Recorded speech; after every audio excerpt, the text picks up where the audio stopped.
we saw that we want to help our physical and spiritual children learn to explain that God carried out his plan even though the only goal of the religious leaders was to destroy Jesus. In this topic, we will see what the religious leaders did to have their excuse to destroy Jesus. We see what happened after the men had arrested Jesus and the disciples had fled. Matthew 26:57-60 says, "And those who had laid hold of Jesus led him away to Caiaphas the high priest, where the scribes and the elders were assembled. But Peter followed him at a distance to the high priest's courtyard. And he went in and sat with the servants to see the end. Now the chief priests, the elders, and all the council sought false testimony against Jesus to put him to death, but found none.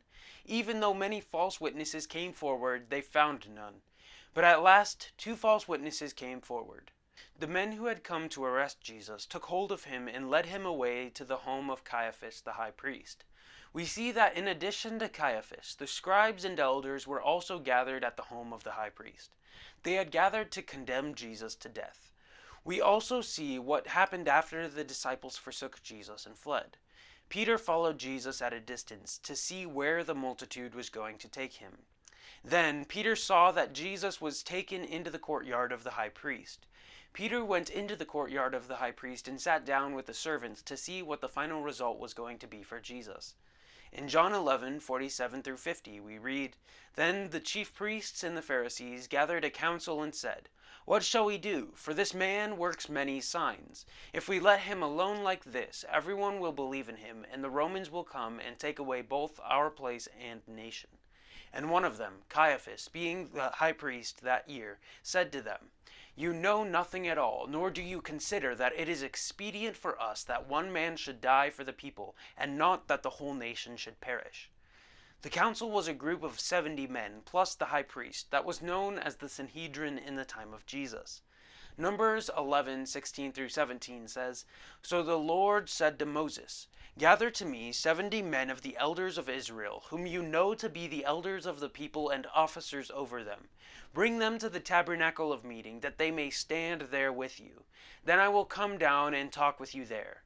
I will take of the Spirit that is upon you, and will put the same upon them, and they shall bear the burden of the people with you, that you may not bear it yourself alone.'" This group of 70 men was considered the ruling body of the Jews. They had already determined that Jesus should be put to death. However, these men wanted to make it look like their plan to murder Jesus was legal. As a result, they looked for many false witnesses who would give false witness about Jesus and provide them with an excuse to put Jesus to death. Mark 14:56 says, "For many bore false witness against him, but their testimonies did not agree." Here we see that even though they looked for false witnesses, they could not find any who agreed in their false testimony about Jesus. Finally, we see that 2 false witnesses who could both agree about something they had heard Jesus say came forward. Matthew 26:61-63 writes, "And said, 'This fellow said, I am able to destroy the temple of God and to build it in 3 days.' And the high priest arose and said to him, 'Do you answer nothing? What is it these men testify against you?' But Jesus kept silent, and the high priest answered and said to him, 'I put you under oath by the living God. Tell us if you are the Christ, the Son of God.'" Mark 14:57-59 gives greater detail about what the 2 witnesses said when those verses say, "Then some rose up and bore false witness against him, saying, 'We heard him say, I will destroy this temple made with hands, and within 3 days I will build another made without hands.' But not even then did their testimony agree.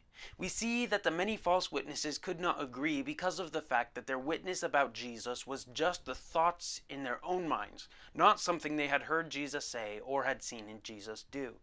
Both times the 10 Commandments were given in the Old Testament, they make exactly the same statement. Exodus 20:16 and Deuteronomy 5:20 both say, "You shall not bear false witness against your neighbor." These false witnesses were willing to break one of the 10 Commandments in order to have an excuse to put Jesus to death. However, they could not reach agreement about their false testimony.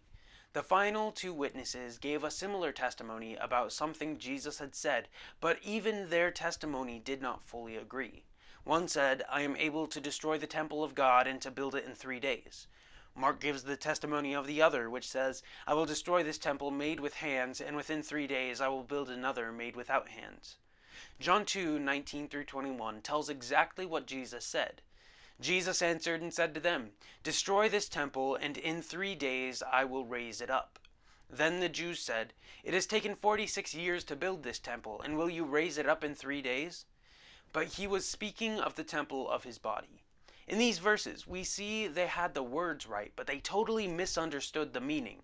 Jesus was actually talking about his death and resurrection. Jesus did not bother to answer their accusations because there was no crime even committed by him saying those words. The high priest then took control, since he could not get any witnesses to even give a false reason why Jesus should be put to death. He asked Jesus if Jesus had no answer to give about the charges which were made against him.